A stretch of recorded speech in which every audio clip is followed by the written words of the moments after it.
An ordinary afternoon at a restaurant turned into a confrontation nobody expected. Rich teenagers humiliated a waitress and attacked her service dog, never imagining that a veteran Navy SEAL was watching everything. What happened next shocked the entire city and sparked intense debates about privileged justice and the consequences of judging people by their appearance.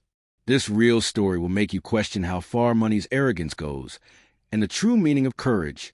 The Charleston sun hung heavy over the Harbor District, casting long afternoon shadows across the cobblestone streets of this historic South Carolina city. The air was thick with humidity and the smell of salt water mixing with the aroma of fried seafood from nearby restaurants. The Harbor Grill sat on Meeting Street, wedged between a maritime museum and an antique bookstore. It was a kind of place where tourists mix with locals, where the ceiling fan spun lazily overhead, and where the worn wooden floors creaked with every step. Sarah Mitchell moved through the dining room with the practiced efficiency of someone who had waited tables for years. At 28, she had the kind of understated presence that allowed her to blend into the background, which was exactly how she preferred it. Her dark hair was pulled back in a neat ponytail, and her Harbor Grill polo shirt was freshly pressed despite the heat. But it was her eyes that told the real story. They were constantly scanning, slightly wary, carrying the weight of something most customers would never notice. Walking beside her, matching her pace step for step, was Bailey. The golden retriever wore an official service dog vest, clearly marked with patches that identified him as a working animal. His golden coat gleamed under the restaurant lights, and his brown eyes remained constantly attentive to Sarah's every movement. Bailey wasn't just a pet. He was Sarah's lifeline. 3 years ago, Sarah's life had been completely different. She had been engaged to Daniel Morrison, a paramedic with an infectious laugh and plans for their future. They were driving home from a weekend trip to Myrtle Beach when a drunk driver ran a red light at 70 miles per hour. Daniel died on impact. Sarah survived, but the trauma fractured something deep inside her brain. The doctors called it severe post-traumatic stress disorder. Sarah called it living in a constant state of barely controlled panic. The symptoms were unpredictable and terrifying. Loud noises could send her into a spiral of anxiety, so intense she couldn't breathe. Crowded spaces made her feel like the walls were closing in. The worst were the flashbacks, vivid and overwhelming, that transported her back to the moment of impact. The sound of crushing metal, Daniel's last breath. She had tried therapy, medication, breathing exercises. Nothing worked consistently. Then came Bailey. The service dog had been trained specifically for PTSD. He could sense the chemical changes in Sarah's body before a panic attack hit. When her heart rate spiked, when her breathing became shallow, Bailey would immediately press his body against her legs, providing deep pressure therapy that helped ground her in the present moment. If she started to dissociate, he would nudge her hand persistently until she focused on him. In public, if someone approached too quickly or too loudly, Bailey would position himself between Sarah and the perceived threat, giving her space to recover. Without Bailey, Sarah couldn't work. Without work, she couldn't afford rent, let alone the mounting medical bills from the accident.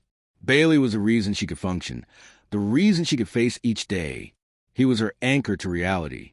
Sarah approached table 12 with 2 plates balanced expertly on her left arm.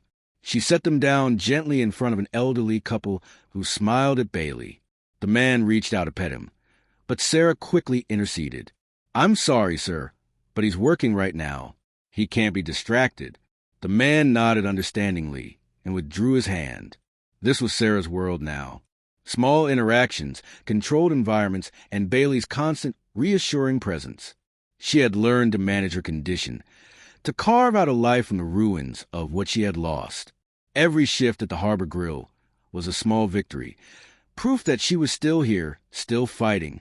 She had no way of knowing that in just a few minutes, her carefully constructed stability would be tested in ways she never imagined. The roar of high-performance engines shattered the relative calm of Meeting Street. 3 cars pulled up to the Harbor Grill's valet station, each one worth more than most people earned in 2 years. A cherry red Ferrari, a matte black Lamborghini, and a silver Porsche 911 lined up like predators on display. Tourists stopped and stared. Local residents rolled their eyes and kept walking. This wasn't the first time Charleston's young elite had made an entrance. Tyler Westbrook emerged from the Ferrari first. At 17, he carried himself with the kind of confidence that comes not from accomplishment, but from never being told no. He was tall, athletic, with perfectly styled hair and designer clothes that probably cost more than Sarah's monthly rent. His father, Richard Westbrook, owned half the commercial real estate in the Charleston metro area and sat on the boards of 3 major corporations. Tyler had grown up understanding that rules were for other people. His friends followed. Madison Chin climbed out of the Lamborghini, designer sunglasses perched on her head, her outfit clearly assembled by someone who understood labels better than style. Brett Donovan exited the Porsche, already on his phone, barely acknowledging the valet. Together, they formed a trio of entitlement, moving through the world as if it existed solely for their amusement. The hostess greeted them with the kind of strained smile service workers reserve for difficult customers. Tyler didn't acknowledge her. He pointed to a prime table near the window. "We'll take that one." The hostess hesitated. "That table is reserved, sir." Tyler pulled out his wallet, extracted a $100 bill, and placed it on her podium. "Is it still reserved?" The hostess took the money. She had student loans. "Right this way." As they walked through the dining room, other patrons noticed them. The energy shifted. Tyler spoke loudly, deliberately, making sure everyone could hear. "This place is kind of a dump, don't you think? I mean, for Charleston standards."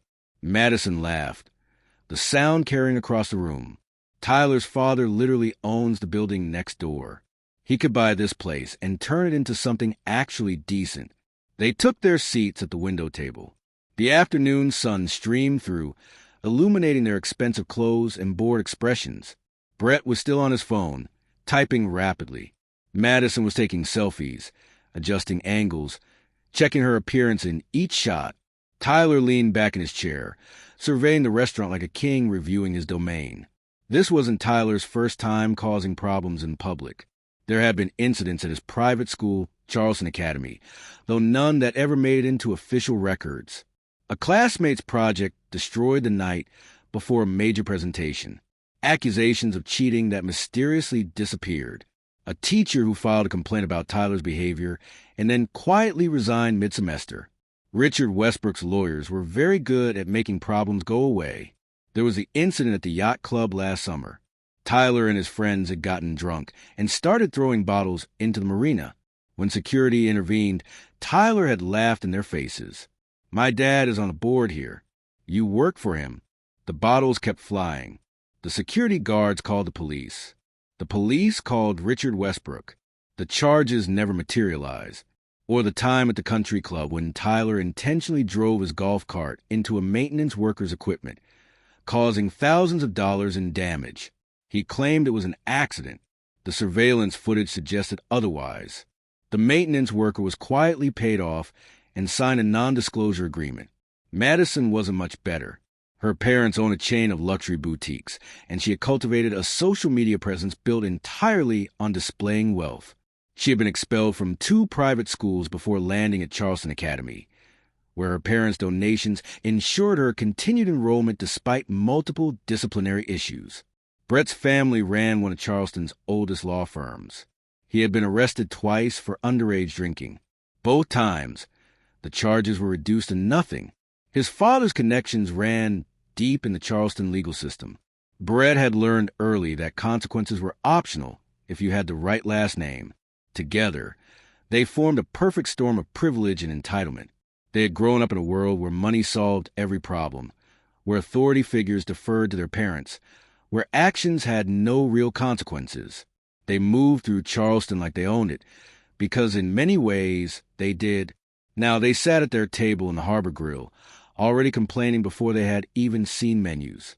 Tyler snapped his fingers at a passing busboy. "Hey, water, now." The busboy hurried away. Madison examined her nails, clearly bored.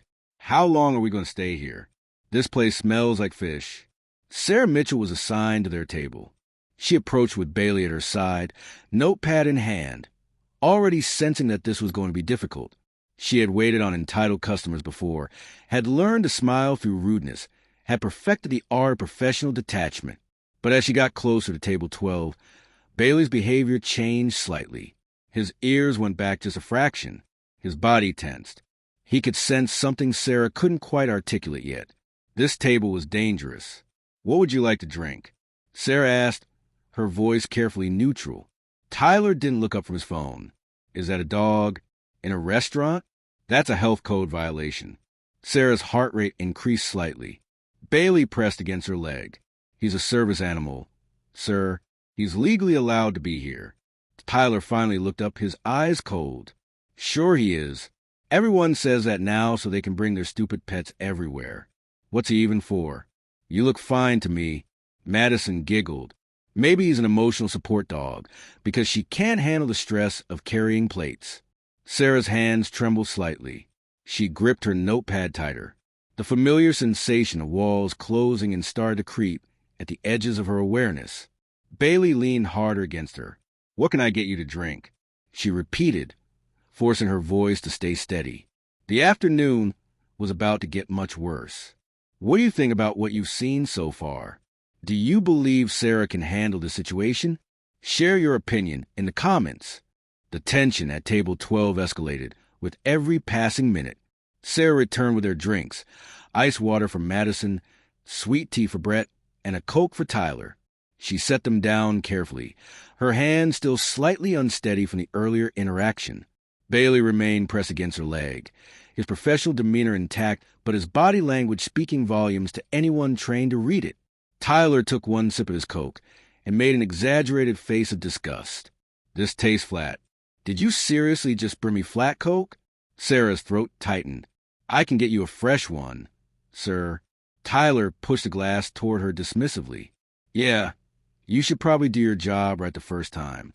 Maybe if you weren't so worried about your fake service dog, you'd actually be able to focus."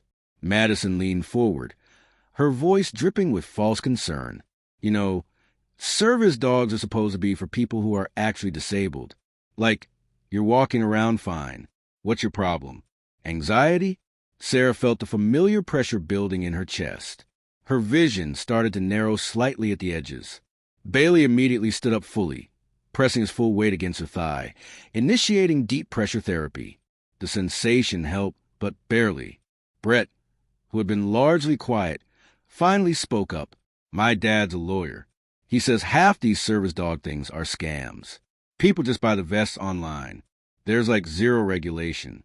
Tyler seized on this, his voice getting louder. "See? You probably just bought that vest on Amazon, so you could bring your pet to work. That's fraud. That's illegal." Other diners were starting to notice the confrontation. A family with young children at a nearby table looked uncomfortable. An older couple by the window exchanged worried glances. The restaurant manager, a middle-aged man named Robertson, who had been working in Charleston hospitality for 20 years, approached the table. His face carried the practiced neutrality of someone trying to defuse a situation without offending the children of influential parents. "Is everything all right here?" he asked, his tone carefully diplomatic.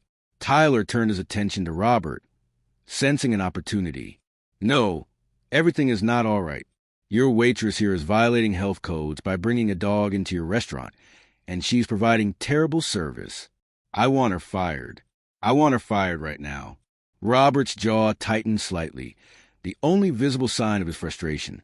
"Sir, that is a legitimate service animal. We verify all service animals through documentation and training certification. The dog is legally permitted to be here under the Americans with Disabilities Act." Tyler stood up, his chair scraping loudly against the floor. "I don't care about your excuses. My father is Richard Westbrook. He owns half this street. One call from me, and this place will have health inspectors crawling all over it." Sarah felt her breathing becoming shallow. The walls of the restaurant seemed to be closing in. The sounds around her were getting louder and more distorted. She was on the edge of a full panic attack, the kind that would leave her unable to function, possibly requiring intervention. Bailey recognized the signs immediately and executed his training. He moved to stand directly in front of Sarah, creating a barrier between her and the perceived threat. He placed his front paws on her thighs, standing on his hind legs to make direct eye contact, forcing her focus on him instead of the spiral of panic. "Get your dog under control," Tyler sneered. "He's attacking me. He's being aggressive." Madison pulled out her phone and started recording. "This is going on social media. Aggressive dog in restaurant. This place is done." Robert tried to maintain order. "Sir, please sit down. The dog is not being aggressive. He's performing his trained task. If you're unhappy with the service, I can personally take over your table, but I need you to lower your voice and sit down." Tyler's face flushed with anger. "Nobody tells me what to do. Not you, not this useless waitress, and definitely not this stupid dog." And then, in a moment that would be replayed in security footage and witness statements dozens of times over the following weeks, Tyler Westbrook did something unforgivable. He lunged forward and kicked Bailey. The sound of his expensive Italian leather shoe connected with the dog's ribs echoed through the suddenly silent restaurant. Bailey yelped, a sharp cry of pain and shock that cut through the air like a knife. He stumbled sideways, his legs nearly giving out, before catching himself. Even in pain, his training held. He didn't snap, didn't bite, didn't retaliate. He simply pressed himself against Sarah's legs, whimpering softly. Sarah's scream was raw and visceral. It wasn't a calculated response or a dramatic performance. It was the sound of someone watching their lifeline being attacked, the sound of every carefully constructed defense mechanism shattering at once. She dropped to her knees, wrapped her arms around Bailey, checking him for injuries, her entire body shaking uncontrollably. "No, no, no, no, no," she repeated, her voice breaking. "Please, no. Please be okay." Madison kept recording, laughing. "Oh my God, that was amazing. Did you see that?" Brett was laughing too, holding up his own phone to capture different angles. Tyler stood there, a sick smile on his face, clearly proud of what he'd just done. He deserved it. "Maybe now you'll keep that much under control." The restaurant erupted. The elderly couple by the window stood up, the husband pulling out his phone to call the police. The family with children hurried their kids out, the mother shooting disgusted looks at Tyler. Other patrons began shouting at Tyler, calling him names, demanding he be removed from the restaurant immediately. Robert, the manager, was frozen. He had spent his entire career avoiding confrontation with powerful families. Richard Westbrook was a major player in Charleston real estate. One complaint from him could trigger inspections, could pressure landlords, could make life very difficult for the Harbor Grill. Robert's face was pale. He looked at Sarah, who was sobbing on the floor with her injured dog. He looked at Tyler, who was still smiling. And he did nothing. Tyler sensed the hesitation. "See? Nobody's going to do anything. Because my family actually matters in this city. You're all nobody." He turned to his friends. "Let's go. This place is trash anyway." They started walking toward the door. Madison was already uploading the video to her social media accounts with captions like "Crazy service dog attacks customer and restaurant allows aggressive animals." Brett was texting his father, already preparing the narrative that they were the victims. Sarah remained on the floor, her arms around Bailey. Her entire world collapsed around her. The panic attack was in full force now. Her vision was tunneling. Her heart was racing so fast she thought it might stop. Her breathing was rapid and shallow. Bailey, despite his own pain, was still trying to do his job, still pressing against her, still trying to bring her back from the edge. Tyler Westbrook walked toward the exit, confident in his impunity, certain that his money and his family name would protect him from any consequences. He had no idea that in the next few moments, everything would change. He had no idea that justice was standing in line at the cash register, watching everything and preparing to act. "We want to thank you immensely for staying with US until this point. The best is yet to come." Marcus Sullivan had been standing in line at the cash register for the past 15 minutes. He had finished his meal, paid his bill, and was waiting patiently while the elderly woman in front of him sorted through her purse for exact change. Marcus didn't mind waiting. Patience was something the Navy had drilled into him over 12 years of service. Patience had kept him alive in Fallujah, in Kandahar, in places whose names he couldn't share and locations that didn't officially exist on any map. At 34, Marcus carried himself with the kind of quiet confidence that came from genuine capability rather than bravado.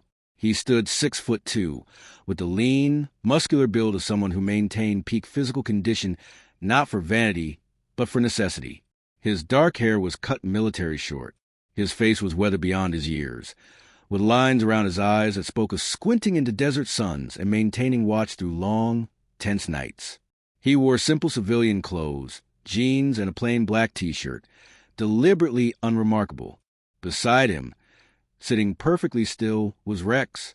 The German shepherd was massive, nearly 90 pounds of muscle and intelligence, with a distinctive black and tan coloring of his breed. Rex wore no vest, no patches, nothing that identified him as anything other than a well-trained pet. But anyone with military experience would recognize him immediately. The scars on his muzzle, the alert but controlled posture, the way his eyes constantly scanned the environment.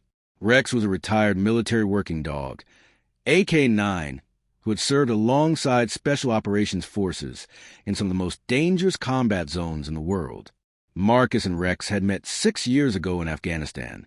Marcus had been a Navy SEAL, attached to a joint task force conducting nighttime raids on high-value targets. Rex had been assigned to his team, trained in explosive detection and attack work. Over dozens of missions, they had developed the kind of bond that transcended normal human-animal relationships. Rex had saved Marcus's life at least 3 times that Marcus could count, detecting IEDs before they could detonate, alerting enemy ambushes, and once, literally taking a bullet meant for Marcus during a firefight in Helmand Province. When Marcus had been wounded by an RPG blast that ended his operational career, he had fought for months to adopt Rex when the dog was scheduled for retirement. Military working dogs were rarely released to their handlers, but Marcus had connections. He had documentation, and he had the kind of stubborn determination that eventually wore down bureaucratic resistance. When they both left the service, they left together. Now they lived in Charleston. Marcus worked as a security consultant for a private firm, a job that was stable but unfulfilling. He suffered from PTSD, though he would never use those words. He called it adjusting or processing. He had nightmares.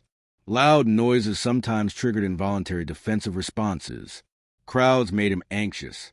He attended VA therapy sessions inconsistently and took medication he didn't like to admit he needed. Rex, who also bore the psychological scars of combat, understood in ways no human could. Marcus had been only half aware of the confrontation at Table 12. He had noticed the loud teenagers when they entered, had mentally categorized them as entitled civilians, and had dismissed them from his active attention. But when Sarah's service dog had positioned himself protectively in front of her, Marcus's awareness had sharpened. He recognized the behavior immediately. That was a legitimate service animal performing trained tasks. He knew the difference between a pet and a working dog. He had worked with the best dogs in the world. When Tyler kicked Bailey, everything inside Marcus went cold and sharp. He had watched the entire sequence. He had seen the deliberate targeting, the cruel enjoyment on Tyler's face, the laughter from his friends. He had watched the restaurant manager freeze, paralyzed by fear of wealth and influence. He had watched other patrons record on their phones, but do nothing to intervene. Marcus's hand dropped to Rex's head, a habitual gesture of connection and control. Rex's body had tensed the moment Bailey yelped. Military working dogs are trained to respond to the distress of other working animals. Rex wanted to intervene, but he waited for Marcus's command. They move as a unit. Always. The elderly woman finally found her change and shuffled away from the register.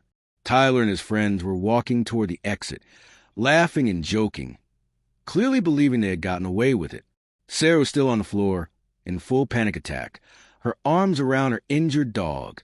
The restaurant staff seemed paralyzed, unsure how to handle the situation when it involved the children of Charleston's elite. Marcus stepped out of line and moved toward the exit, positioning himself directly in Tyler's path. His movement was fluid and deliberate, covering the distance in seconds. Rex moved with him, perfectly synchronized, taking position at Marcus's left side. They blocked the doorway, not aggressively, but absolutely. Tyler nearly walked into Marcus before looking up and realizing someone was in his way. "Move," Tyler said dismissively, not even making eye contact. Marcus didn't move. He stood completely still, his body language radiating calm authority. His voice when he spoke was quiet, but carried across the suddenly silent restaurant. That dog you just kicked is a service animal. Attacking a service animal is a federal crime under Title 18, Section 1368 of the United States Code. You're going to stay right here until the police arrive. Tyler's face registered confusion, then annoyance. Who the hell are you? Get out of my way, or I'll have you arrested for assault. Marcus's expression didn't change. He had faced down insurgents with AK-47s. A teenage bully with rich parents was not intimidating. I haven't touched you, he said evenly. I'm simply standing here. You're free to try and go around me.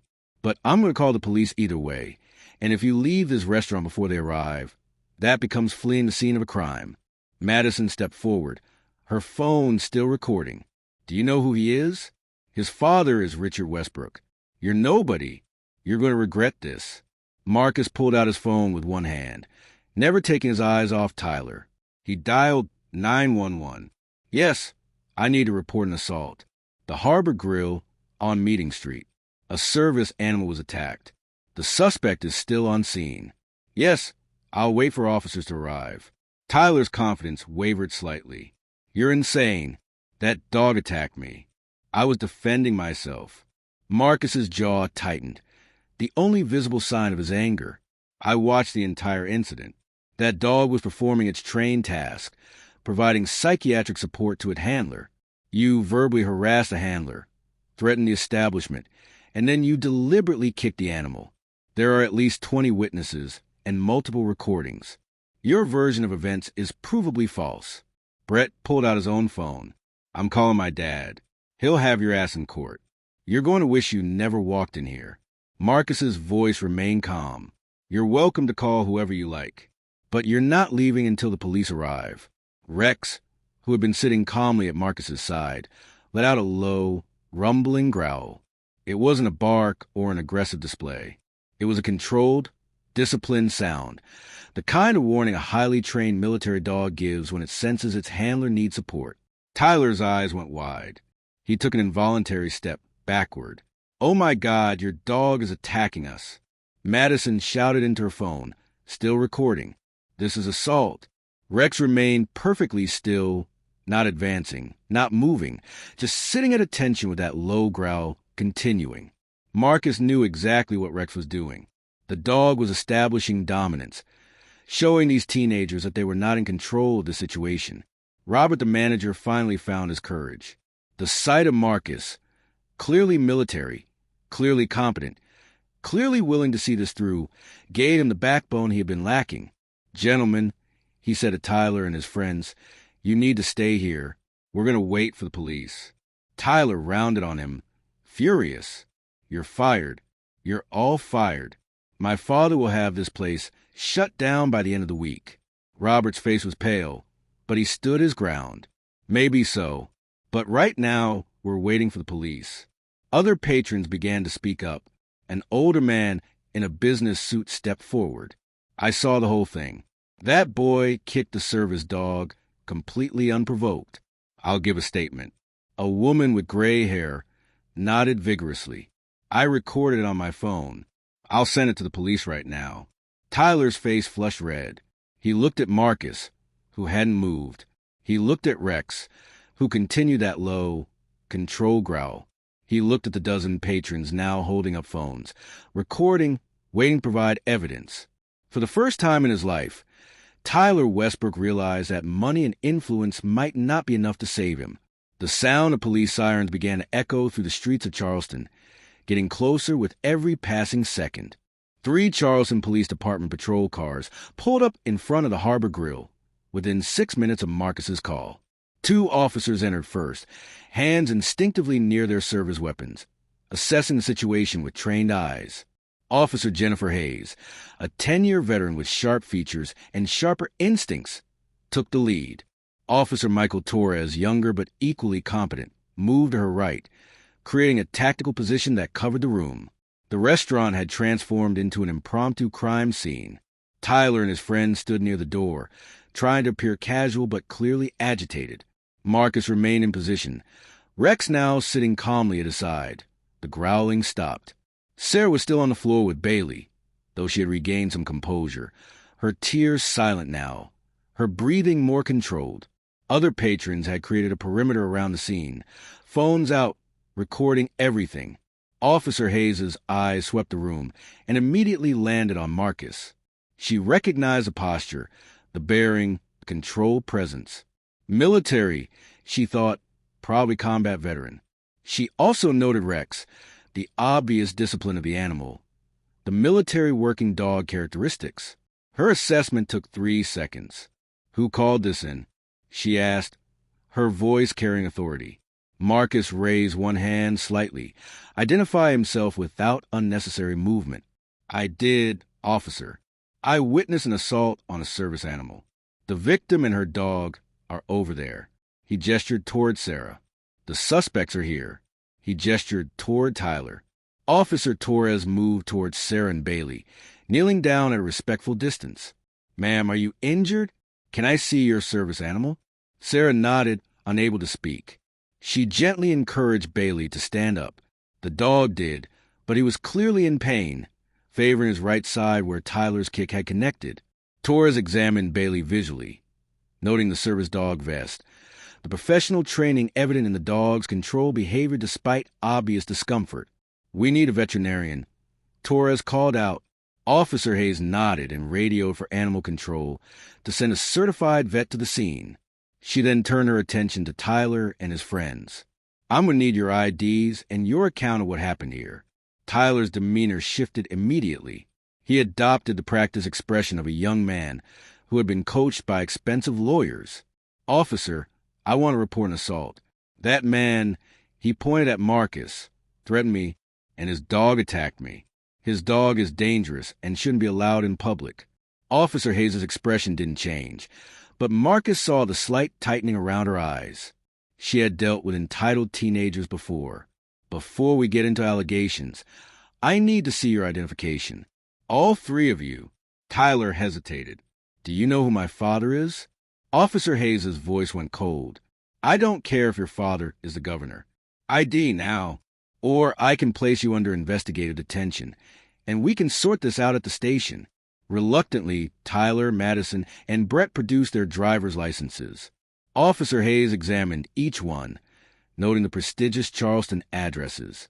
She called their information into dispatch, running routine background checks. While she waited, she turned to the gathered patrons. Did anyone here witness what happened? I need statements.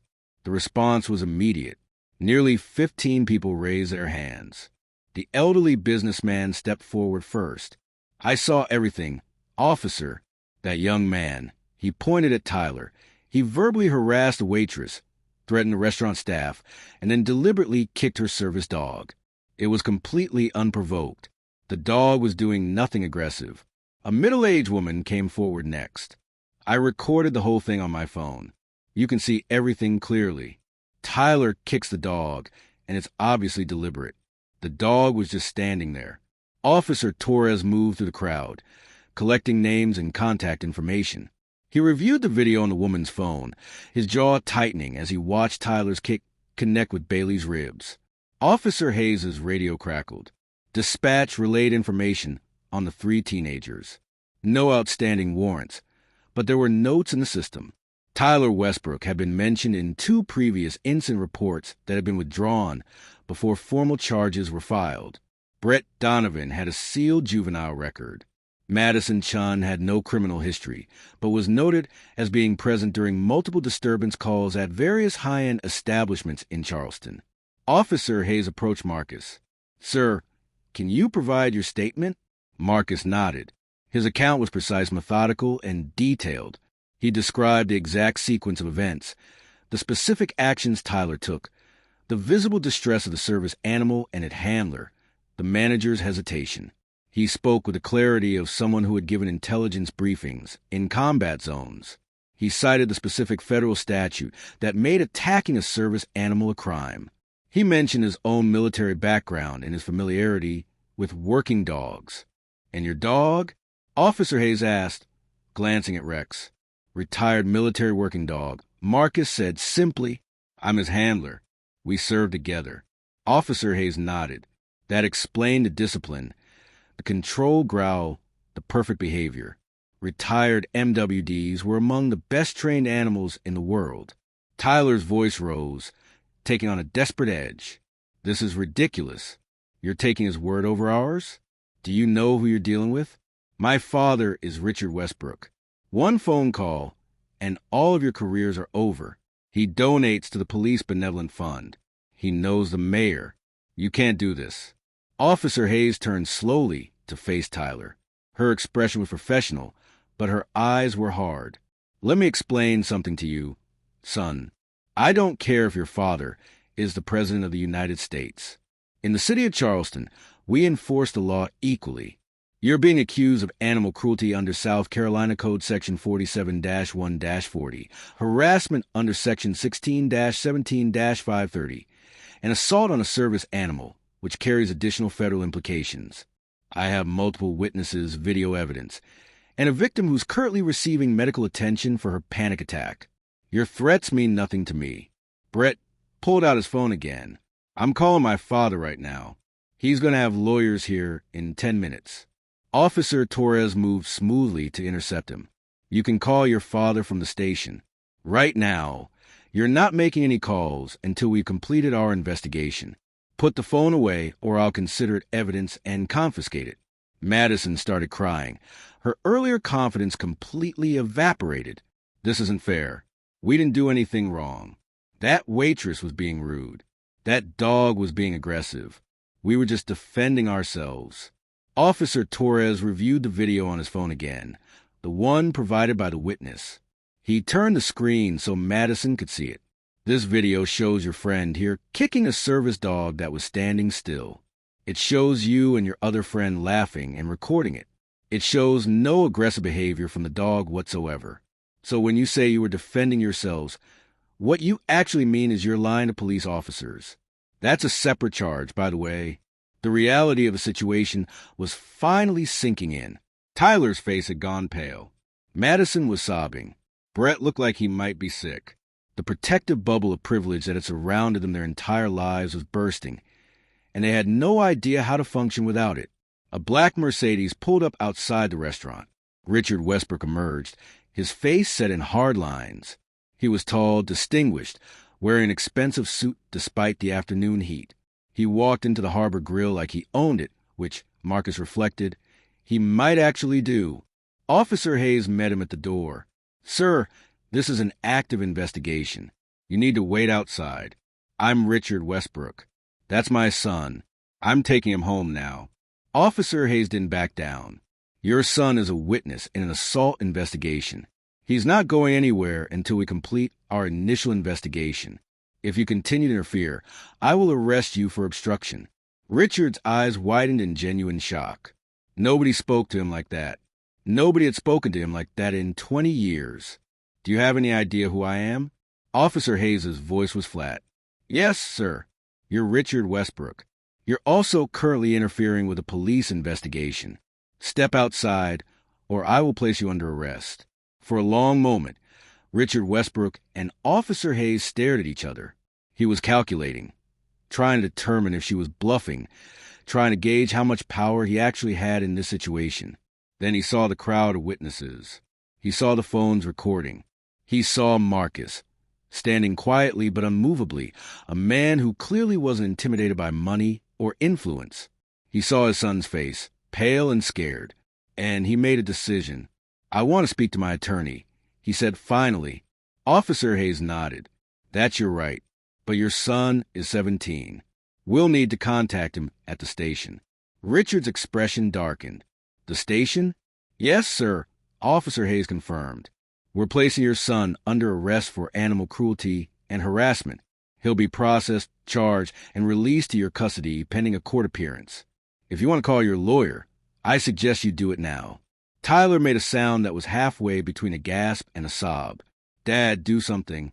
Richard Westbrook, for all his money and influence, looked at his son and seemed to realize, perhaps for the first time, that he had created a monster. This monster had finally done something that money alone couldn't fix. Officer Torres approached Tyler with handcuffs. Tyler Westbrook, you're under arrest for animal cruelty under South Carolina law, harassment, and assault on a service animal. You have the right to remain silent. The Miranda rights echoed through the silent restaurant. Tyler was crying now. Real tears, not the manipulative kind he had used to get out of trouble before.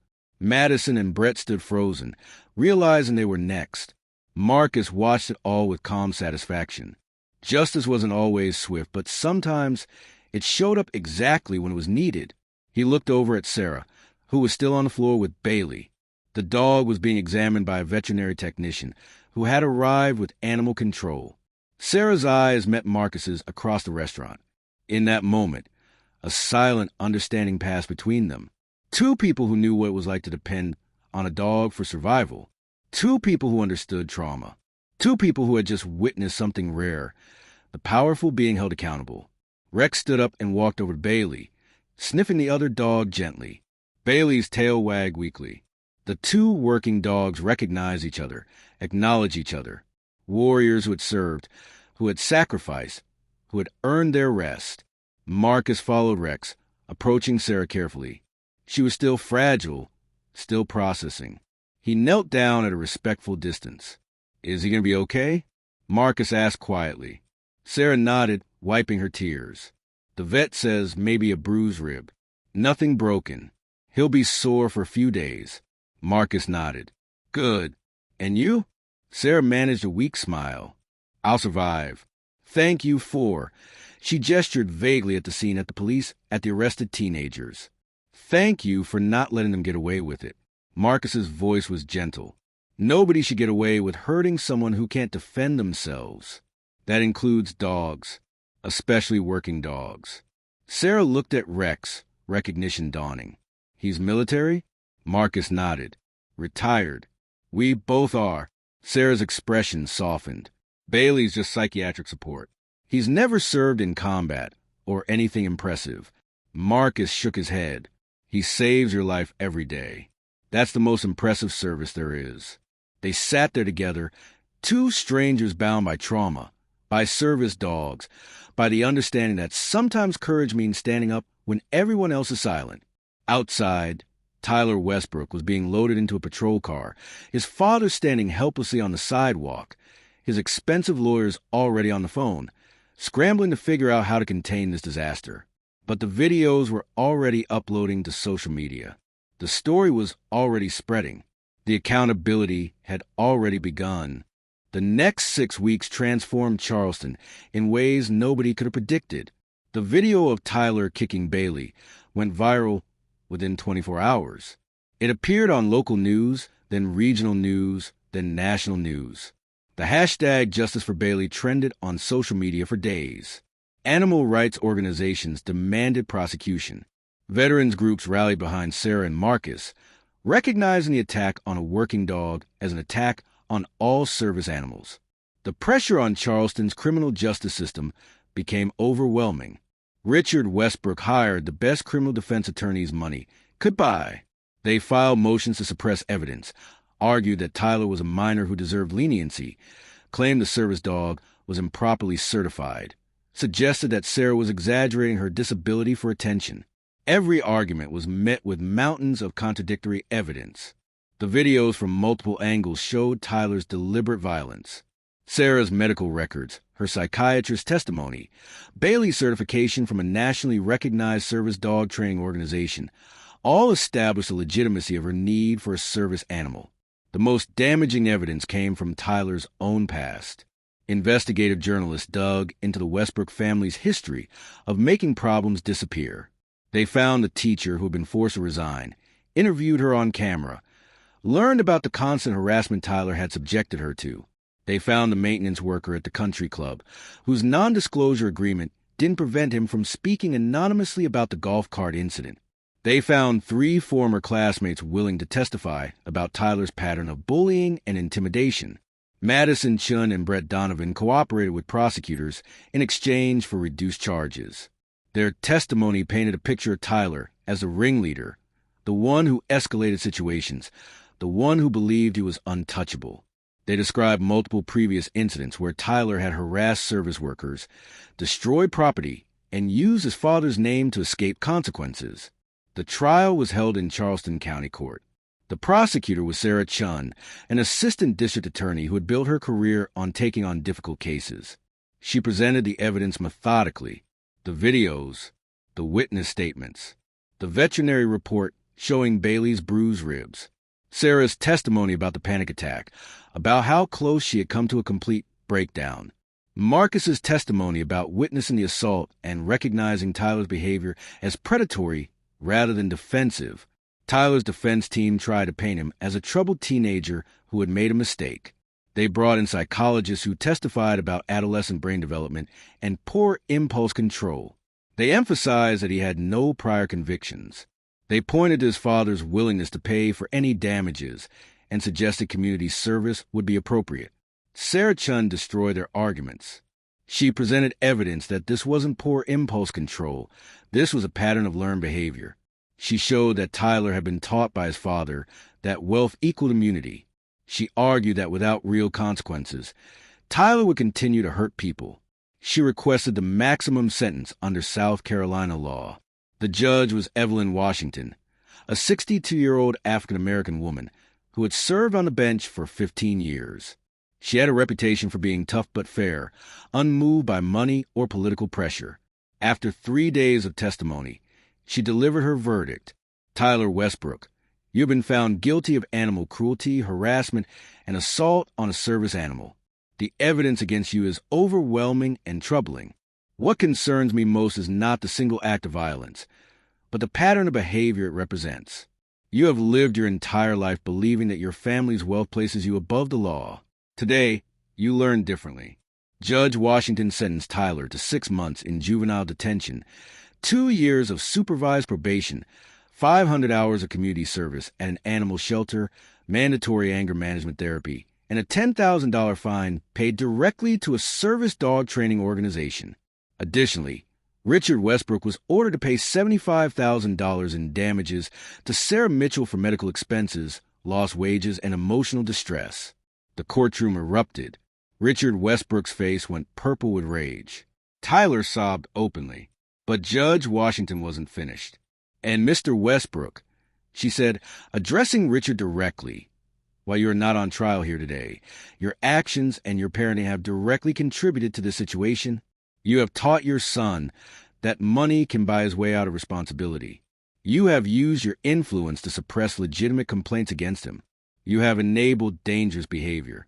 I'm ordering a comprehensive investigation into all previous incidents involving your son that were dismissed or withdrawn. If evidence of witness tampering or obstruction of justice is found, you will face charges. The gavel came down. The sentence was final. Tyler was led away in handcuffs. Richard Westbrook stood frozen, watching his carefully constructed world collapse. Madison and Brett, who had received probation and community service, looked relieved. Sarah Mitchell, sitting in the gallery with Bailey at her feet, felt something she hadn't experienced in 3 years. Peace. Outside the courthouse, Marcus was waiting. He had attended every day of the trial, providing moral support to Sarah, offering testimony when needed, being a steady presence. When Sarah emerged with Bailey, Marcus fell into step beside them. The media swarmed, but Marcus and Rex created a protective barrier, allowing Sarah space to breathe. "How are you holding up?" Marcus asked. Sarah managed a genuine smile. "Better. Tired, but better." Bailey pressed against her leg, sensing her emotional state. Marcus nodded. "You did good in there. You were strong." Sarah laughed, the sound carrying a mix of relief and exhaustion. "I had help. If you hadn't stepped in that day, none of this would have happened." Tyler would have walked away. Marcus's expression was serious. That's not acceptable. When someone hurts another person or their service animal, when they use power to escape accountability, somebody has to stand up. If not me, then who? Sarah studied him for a moment. "You really believe that?" Marcus nodded. "I spent 12 years in the military defending people who couldn't defend themselves. That doesn't stop just because I'm retired." The media interviews were intense, but necessary. Sarah spoke about PTSD, about the critical role service animals play in survival, about the invisible wounds that people carry. Marcus spoke about honor, about responsibility, about the duty to protect the vulnerable. Their interviews were shared millions of times, sparking national conversations about mental health, animal rights, and accountability. The Harbor Grill, which had initially been terrified of Richard Westbrook's retaliation, instead experienced a surge in business. Locals rallied around the restaurant that had become the site of justice. Robert Chun, the manager who had finally found his courage, implemented new policies protecting employees and service animals. The restaurant created a fund to support employees dealing with mental health issues, providing paid leave and therapy resources. Sarah and Marcus stayed in contact. They began attending the same support group for veterans and first responders with PTSD, a weekly meeting held at a church on the outskirts of Charleston. The group was small, maybe 10 people, but it was honest. Sarah shared her struggles with the crowd anxiety, with the flashbacks, with the constant vigilance required to function. Marcus spoke about combat nightmares, about the difficulty of transiting civilian life, about the guilt of survival when friends hadn't made a home. Bailey and Rex became friends, too. On weekends, Marcus and Sarah would meet at a dog park on the peninsula, letting their working animals play like the puppies they'd never quite gotten to be. The two dogs would run together, wrestling, chasing tennis balls, their service dog vests left at home, their duties temporarily suspended. It was healing for everyone. 3 months after the trial, the Charleston Post and Courier published a feature story titled, "When Courage Wore Four Legs." It profiled Sarah and Marcus, their dogs, and the incident that had brought them together. The article explored broader issues: the lack of protections for service animals, the way well can insulate people from consequences, the importance of bystanders speaking up. The article was nominated for a state journalism award. Tyler Westbrook served his 6 months in juvenile detention.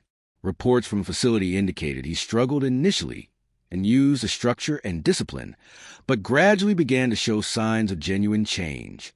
The anger management therapy, combined with being separated from his enabling father, seemed to crack through some of his defensive arrogance. He would be released with 2 years of probation and a criminal record that would follow him for the rest of his life. Richard Westbrook faced investigations from multiple agencies. The FBI looked into potential witness tampering. The IRS examined his business dealings. The Charleston Real Estate Commission reviewed his professional conduct. While he wasn't criminally charged, his reputation was permanently damaged. Several major business deals fell through. He was asked to resign from multiple corporate boards. The man who had once wielded enormous influence found himself isolated and diminished. Madison Chun and Brett Donovan completed their community service and probation without incident. Both transferred to different schools, seeking fresh starts away from Charleston's judgment. They posted public apologies on social media, acknowledging their roles in the incident and expressing genuine remorse. Time would tell if the lesson stuck. Sarah Mitchell continued working at the Harbor Grill, but with new confidence. The settlement money from the Westbrooks had paid off her mother's medical bills and secured her brother's future education. She started speaking at local schools about PTSD and service animals, educating students about invisible disabilities and the importance of treating service animals with respect. Bailey remained her constant companion, his ribs fully healed, his dedication unwavering. Marcus Sullivan found unexpected purpose in advocacy. He began working with a nonprofit organization that trained service dogs for veterans with PTSD. His military experience and his bond with Rex made him an ideal trainer and mentor. He helped match dogs with veterans, taught handlers how to work with their animals, and spoke at veterans events about the healing power of service dogs. It wasn't the same as active duty, but it was meaningful work that helped others who were struggling. 1 year after the incident, Charleston City Council passed new legislation strengthening protections for service animals and their handlers. The law imposed harsh penalties for harassment or assault, required mandatory training for law enforcement on service animal rights, and established a city fund to support victims of service animal attacks. The law was nicknamed Bailey's Law, and Sarah was present at the signing ceremony, tears streaming down her face as the mayor shook her hand. The story of what happened at the Harbor Grill became part of Charleston's collective memory. It was taught in local schools as a civics lesson about justice and accountability. It was discussed in law classes at the College of Charleston. It was referenced in sermons about standing up for what's right. It became a story that mattered, that meant something, that changed things. Sarah and Marcus remained close friends. They understood each other in ways few people could. They had both survived trauma. They both depended on dogs who had saved their lives. They both knew what it meant to be vulnerable and to find strength in that vulnerability. They met for coffee every week, Bailey and Rex lying at their feet, two working dogs who had earned their rest. The lesson of that afternoon spread far beyond Charleston. Service animal advocacy groups used the case to push for stronger federal protections. Media coverage sparked conversations in communities across the country about privilege, accountability, and the responsibilities that come with wealth. Support groups for PTSD sufferers saw increased attendance as people realized they weren't alone in their struggles. Tyler's kick had been meant to assert dominance, to show power, to hurt someone who couldn't fight back. Instead, it had exposed the fragility of privilege, the reality that money can't buy immunity from justice, and the power of ordinary people who refuse to look away when someone needs defending. Marcus Sullivan hadn't used violence, hadn't raised his voice, hadn't done anything dramatic. He had simply stood his ground, stated the law, and refused to let cruelty go unchallenged. Sometimes, that's all courage requires. On a quiet Sunday afternoon, a year and a half after the incident, Sarah and Marcus sat on a bench at White Point Garden, overlooking Charleston Harbor. The sun was setting, painting the sky in shades of orange and pink. Bailey lay at Sarah's feet, contentedly chewing a stick. Rex sat at attention beside Marcus, watching the seagulls with professional interest. "Do you ever think about that day?" Sarah asked. Marcus nodded slowly. "Sometimes. Not the violence. I've seen enough violence to last a lifetime. I think about the choice." Sarah looked at him. "What choice?" Marcus gestured vaguely at the harbor, the city, the world. The choice to get involved or walk away. Most people would have walked away. It's easier. It's safer. You don't risk confrontation or consequences. But walking away means letting cruelty win. I couldn't do that. Sarah reached down and scratched Bailey's ears. "I'm glad you couldn't." Marcus smiled. "Me too." They sat in comfortable silence. Two people who had found each other in the worst moment and built something good from it. Two dogs who had served their humans faithfully, who had earned their peace, who lay together as the sun set over Charleston. Justice, Marcus had learned, wasn't always dramatic. Sometimes it was quiet, patient, persistent. Sometimes it was just refusing to move when someone expected you to yield. Sometimes it was choosing to see someone's humanity when society was ready to dismiss them as broken or weak. Sometimes it was recognizing that the most vulnerable among us deserved the fiercest protection. The sun dipped below the horizon. The evening lights of Charleston began to twinkle. Sarah, Marcus, Bailey, and Rex stayed on that bench until full dark for survivors who had found their way through pain to something like peace. The story that brought them together would be told and retold, a reminder that courage can come from unexpected places, that accountability matters, and that sometimes justice prevails not because the system is perfect, but because ordinary people refuse to let it fail. This story reminds us that true strength doesn't come from money or power, but from the courage to do what's right even when it's difficult. Sarah and Marcus represent millions of people who fight daily against invisible traumas, try to live their lives with dignity.